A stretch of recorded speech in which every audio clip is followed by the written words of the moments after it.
Hola, bienvenidos de nuevo a matemáticas.net. Este es el segundo vídeo del ciclo de vídeos que vamos a hacer sobre las funciones hiperbólicas, hablando de sus propiedades y relaciones. En el primero expusimos las funciones hiperbólicas directas y las recíprocas y estudiamos las principales propiedades del coseno hiperbólico y del seno hiperbólico. Vamos a terminar esto hablando de la tangente hiperbólica y así tendríamos completas lo que son las propiedades más inmediatas de las funciones hiperbólicas directas. Coseno hiperbólico, seno hiperbólico y tangente hiperbólica. Si recordamos, la tangente hiperbólica era el seno hiperbólico partido del coseno hiperbólico, ¿vale? Ahí lo tenéis. Como el seno hemos visto que es una función impar, pues sería el cociente de una función impar entre una función par, que es el coseno hiperbólico por su lado. Por lo tanto, sería una función impar. ¿Vale? ¿Cuál sería su dominio? Es muy fácil. Os dais cuenta de que está construida todo con exponenciales. Y en esta forma se puede ver todavía más cómodo. Evidentemente, su dominio es todo R. Porque el cociente que aparece aquí no será nunca nulo debido a las propiedades de la exponencial, que es estrictamente positiva. Así, e elevado a 2x más 1 siempre será estrictamente positivo.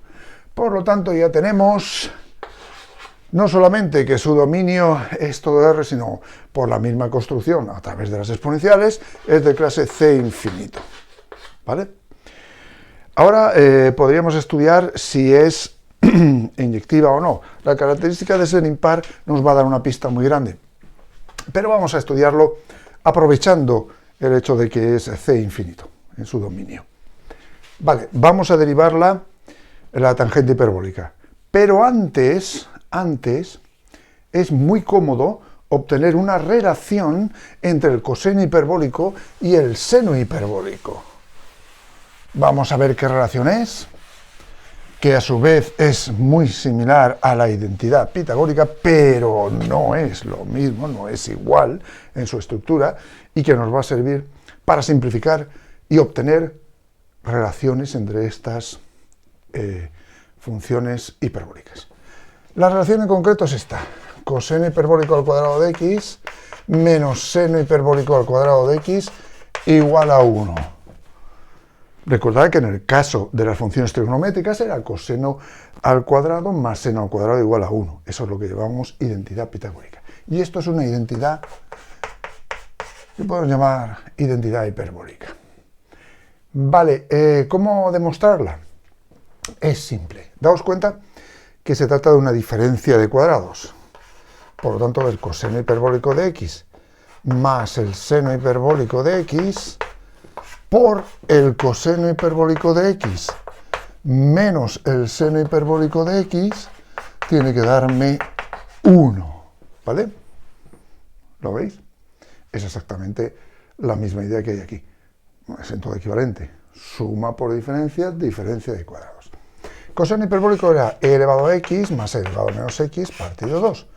Y el seno hiperbólico era e elevado a x menos e elevado a menos x partido 2. ¿Vale? Todo esto, ahora lo ponemos restando uno de otro. Y ahora, si os dais cuenta, como tiene el mismo denominador, sería 2, aquí sería 2, y aquí sería e elevado a x más e elevado a x, 2 elevado a x. E elevado a menos x menos e elevado a menos x desaparecería, ¿vale? Y aquí sería e elevado a x menos e elevado a x, desaparece e elevado a x, y e elevado a menos x menos menos e elevado a menos x, menos menos más, 2 veces e elevado a menos x. E elevado a x por e elevado a menos x, e elevado a 0, es decir, 1. Ya está.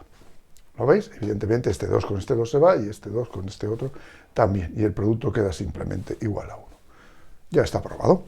Vale, pues procedo entonces a derivar la tangente hiperbólica como seno hiperbólico partido coseno hiperbólico, teniendo en mente esta relación.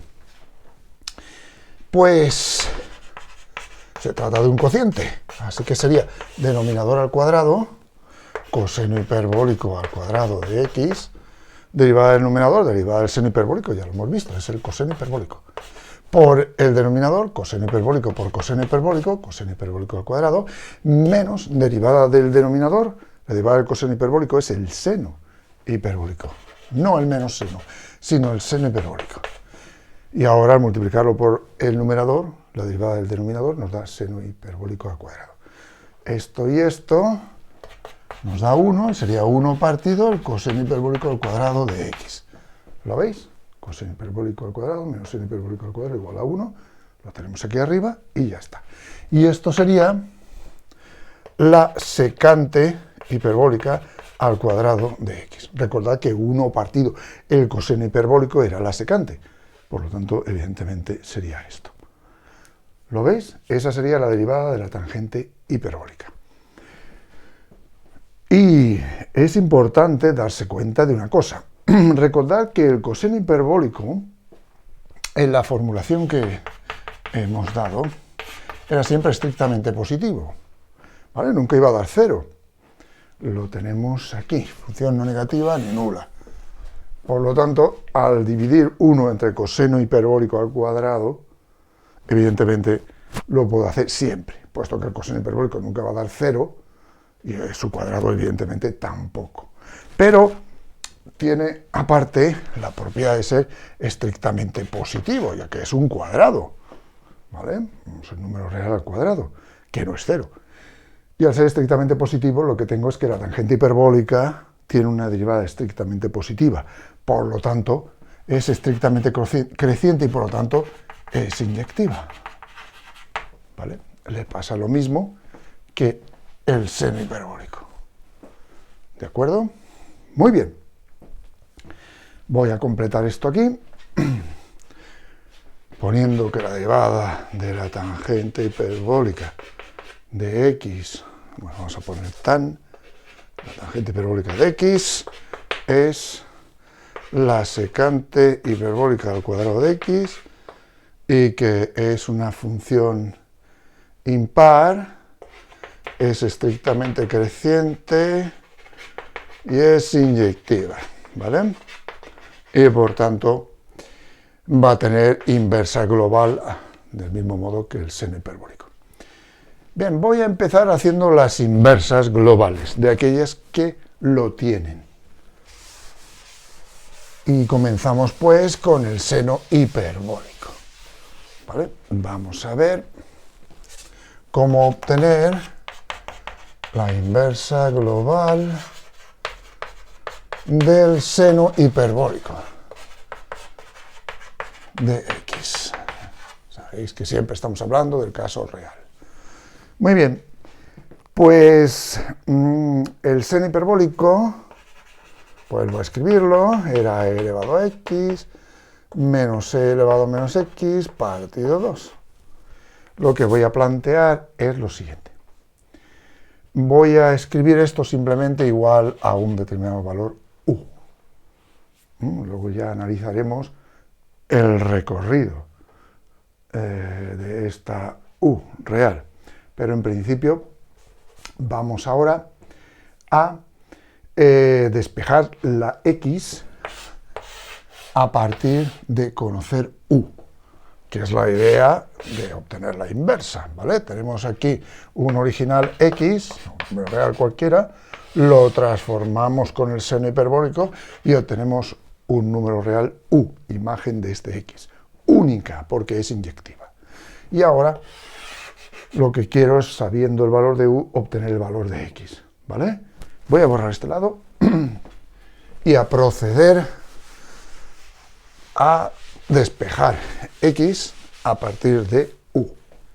Lo primero que hago, pues, es multiplicar ambos miembros de esta expresión por 2, quedando así. Y luego lo multiplico todo por e elevado a x. ¿Lo veis? E elevado a x por e elevado a x, e elevado a 2x, e elevado a x por e elevado a menos x, e elevado a 0, que es 1, y en este lado pues queda 2u e elevado a x. Lo agrupo todo en un lado distinguiendo e elevado a x. Obviamente e elevado a 2x es lo mismo que e elevado a x y luego al cuadrado. Y eso lo hago con la idea de hacer un cambio de variable. Escribir simplemente t igual a e elevado a x, quedando entonces una ecuación de segundo grado. T cuadrado menos 2u por t menos 1 igual a 0. Ahora puedo resolver el valor de t, ¿verdad? El valor de t sería 2u menos b más menos b cuadrado, es decir, 4u cuadrado, menos 4 por 1 y por menos 1, más 4, porque es menos por menos, partido 2 por 1, partido 2. Esto lo puedo simplificar un poquito de la siguiente manera. Pongo 2u más menos la raíz de 4, lo saco factor común, de u cuadrado más 1, todo esto partido 2, y ahora este 4 lo separo, raíz de 4 y raíz de esto, quedando así. Ahora divido todo entre 2, numerador y denominador, y me queda así. Y ahora, como t es elevado a x, escribo esta expresión. Y tengo que decidir si escojo el más o el menos. Y eso es fácil de darse cuenta que la raíz de u cuadrado más 1 es mayor que el valor absoluto de u. ¿Vale? Obviamente porque u cuadrado, raíz, es el valor absoluto de u.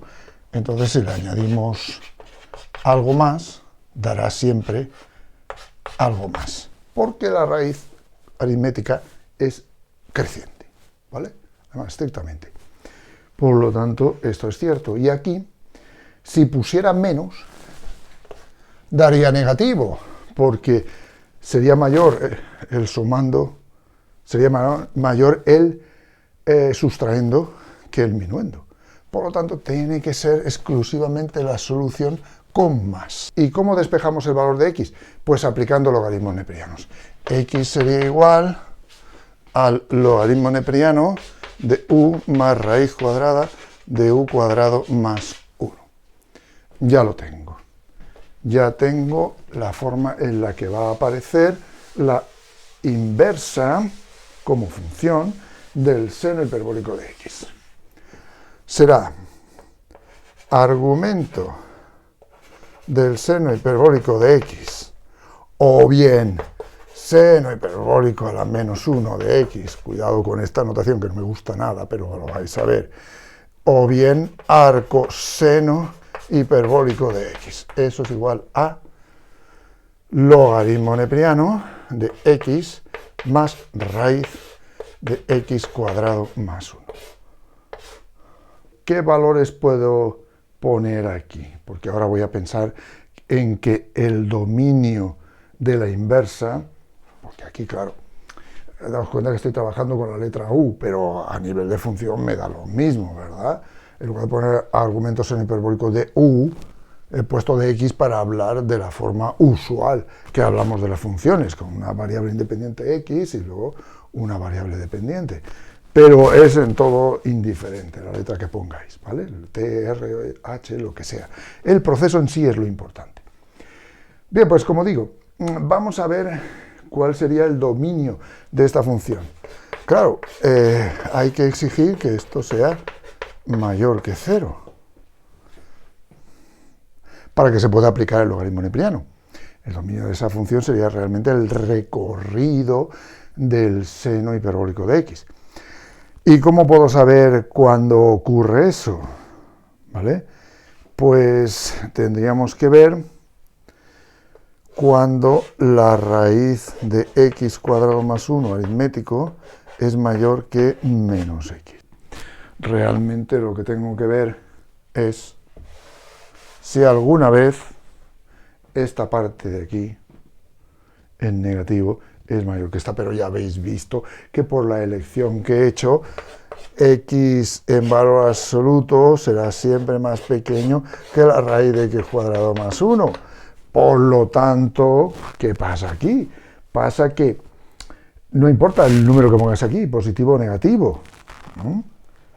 Siempre va a ser mayor este lado y al hacer esta operación nos va a dar un número positivo.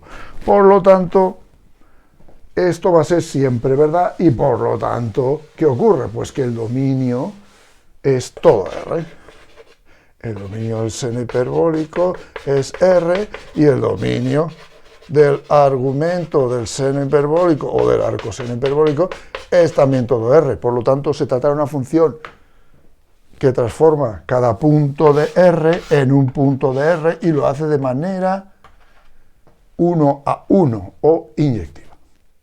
Muy bien, entonces ya tenemos caracterizada la inversa global del seno hiperbólico. Podríamos decir sin ningún problema que, dado un número real x, el seno hiperbólico del arcoseno hiperbólico de x es x y también el arcoseno hiperbólico del seno hiperbólico de x es x, independientemente del x real que queráis poner. Esto es interesante. Eso no va a pasar siempre en las inversas en general, pero cuando son globales, de esta forma, todo R en todo R, ocurre esto. Tenemos esta uniformidad de aplicación. Bien, pues voy a ver ahora la inversa global de la otra función que la tiene, que es la tangente hiperbólica. Y el proceso es el mismo. A ver, inversa global de la tangente hiperbólica.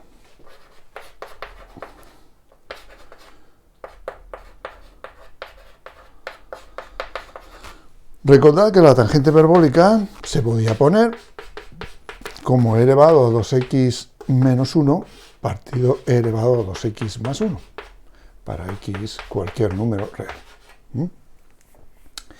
Muy bien, ahora vamos a plantear la ecuación u igual a e elevado a 2x menos 1 partido e elevado a 2x más 1. Análogamente a lo que hemos hecho antes para el seno hiperbólico.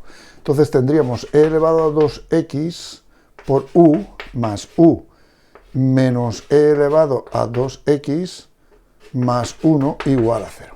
¿Qué he hecho?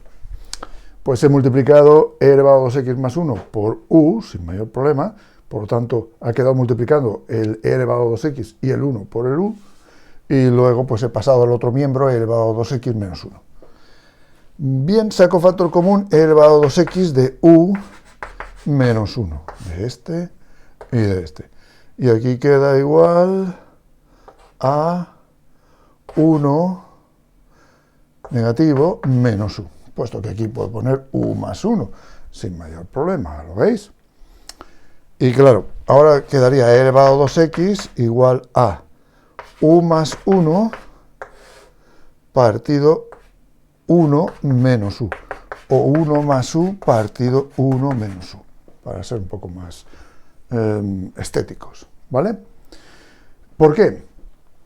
Voy a razonarlo. Daos cuenta, aquí he sacado factor común e elevado a 2x, y aquí también, por lo tanto queda u menos 1 por e elevado a 2x. Y luego aquí queda u más 1, que si lo paso al otro miembro, pues los dos son negativos, ¿no? Menos 1 menos u. Ahora he dividido menos 1 menos u entre u menos 1. Pero claro, lo que he hecho ha sido multiplicar numerador y denominador por menos 1. Por lo tanto, el menos 1 menos u, que estaba en el numerador, pasa a ser 1 más u, y este que está en el denominador pasa a ser 1 menos u. Y esto nada más que dar la vuelta para que quede de otra forma. Por lo tanto, ahora hay que plantearse cuándo esto es mayor que 0, puesto que, como veis, es un resultado de una exponencial, de alguna manera. Aquí lo que voy a poner ahora es 2x igual al logaritmo neperiano de 1 más u partido 1 menos u, ¿verdad? Y luego ya saco directamente x como la mitad de eso. Así que ya tendría el proceso en el que saco el original sabiendo la imagen. La imagen es u, la tangente hiperbólica de x, y el original es x. Y esto sería el arco tangente hiperbólico de u, el valor que tengo que poner al principio, x, para que me salga esta expresión, al transformarlo con la tangente hiperbólica. Pero claro, como digo, hay que conseguir que esto sea mayor que 0. Y eso es una inecuación fraccionaria bastante fácil de resolver. Voy a hacerlo en este lado. Eso restringiría ahora el recorrido de la tangente hiperbólica. No como en el caso del seno hiperbólico, que era todo R y no había mayor problema. Ahora sí que tendríamos que restringirlo.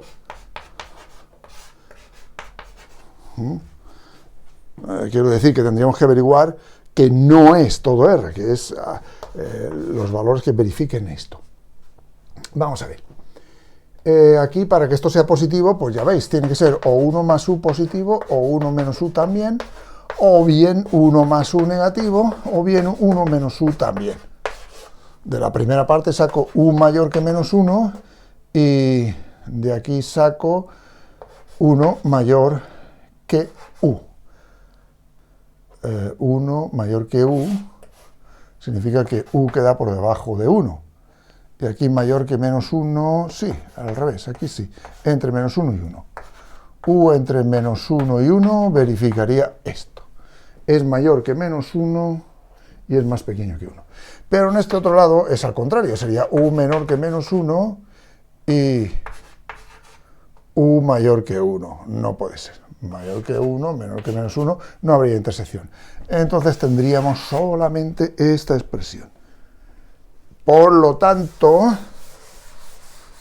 para verlo todo de una manera funcional y sencilla, tendríamos aquí un valor de x, cualquiera, real. Al transformarlo por el arco al transformarlo por la tangente hiperbólica, me daría un valor u, que estaría entre menos 1 y 1, ¿vale? Por tanto, daos cuenta de lo siguiente.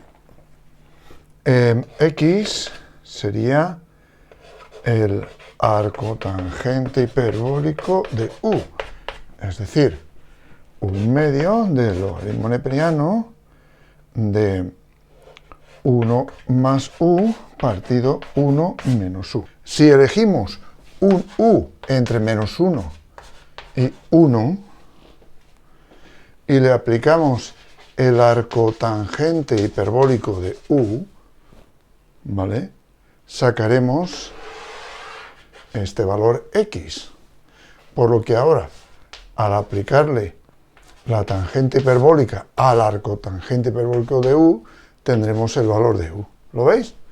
En este sentido, aplicamos el arco tangente hiperbólico de u para llegar a x. Y luego, al aplicar la tangente hiperbólica, llegamos a u. Y recíprocamente, si aplicamos el arco tangente hiperbólico a la tangente hiperbólica de x, os daréis cuenta de lo siguiente. Primero hacemos la tangente hiperbólica de x y nos da un valor u, y luego volvemos a aplicar el arco tangente hiperbólico a este u y obtendríamos el valor de x. Esto sería cierto para cualquier x real, pero esto sería cierto solo para u entre menos 1 y 1. Bien, con esto termino la parte de las funciones que tienen inversa global. En el siguiente vídeo vamos a ver, aparte de otras cosas, la inversa local de la que me faltaba, que era el coseno hiperbólico de x.